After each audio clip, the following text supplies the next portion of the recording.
اے فنا عشق کا دستور تجھے کیا معلوم، عشق میں دل ہی نہیں سر بھی دیے جاتے ہیں۔ ذرا عشق کر کے تو دیکھیے،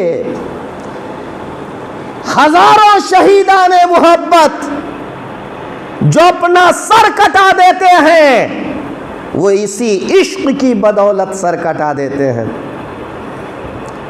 یہی عشق جب طوفان بن کر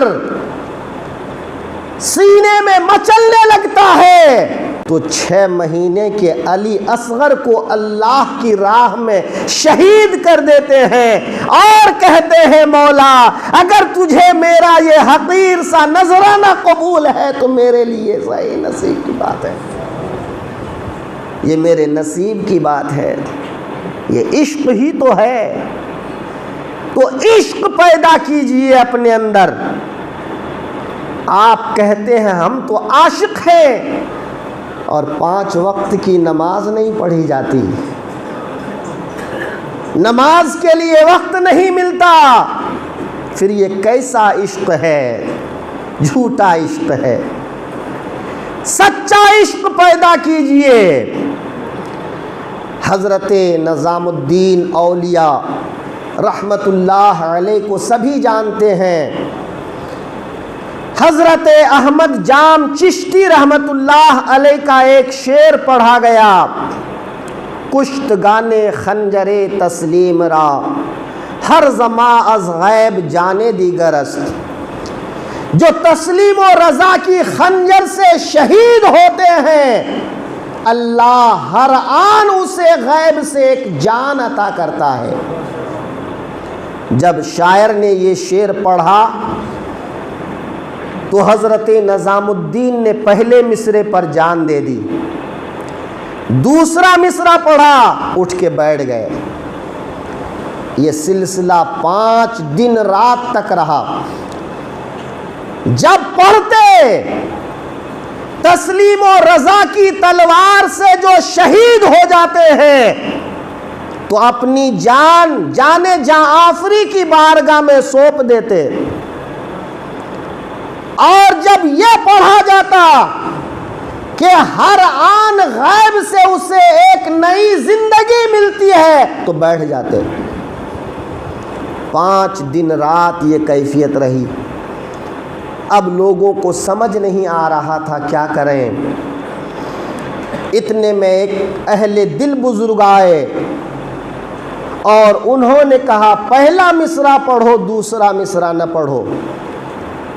پہلا مصرع پڑھتے رہے اور حضرت خواجہ نظام الدین نے اپنی جان تسلیم و رضا کی تلوار کی زد میں اللہ کی بارگاہ میں پیش کر دی، تدفین ہو گئی، اور ان کے کتبے میں لکھ دیا گیا آئندہ کوئی بھی اس شعر کا دوسرا مصرع نہ پڑھے۔ صدیاں گزر گئیں، ایک شاعر نے بے خبری میں یہ شعر پڑھ دیا، اور جیسے ہی پڑھا ہر زماں از غیب جانے دیگر است، حضرت نظام الدین اولیاء کی قبر شریف میں ایک لہر پیدا ہو گئی، ایک کپکپی طاری ہوئی، اور صرف وہیں تک نہیں بلکہ پورا دلی شہر ڈگمگانے لگا۔ یعنی جو تسلیم و رضا کی تلوار سے اپنی جان اللہ کی بارگاہ میں دے دیتے ہیں تو اللہ ہر آن اسے زندگی دیتا ہے، یعنی وہ زندہ رہتے ہیں۔ ایسی زندگی کے لیے پہلے مرنا ہوتا ہے۔ اس لیے خواجہ نظام الدین فرماتے ہیں کہ موت ایک پل ہے جس سے گزر کر انسان اللہ تک پہنچتا ہے۔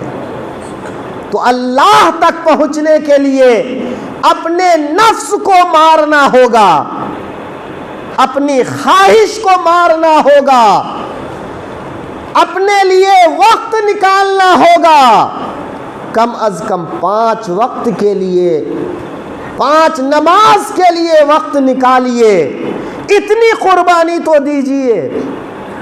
اللہ تبارک و تعالی ہم سب کو ان چند باتوں پر عمل کی توفیق عطا فرمائے۔ اے فنا عشق کا دستور تجھے کیا معلوم، عشق میں دل ہی نہیں جان بھی دیے جاتے ہیں۔ سچا عشق کیجئے اور نماز کی پابندی کیجئے۔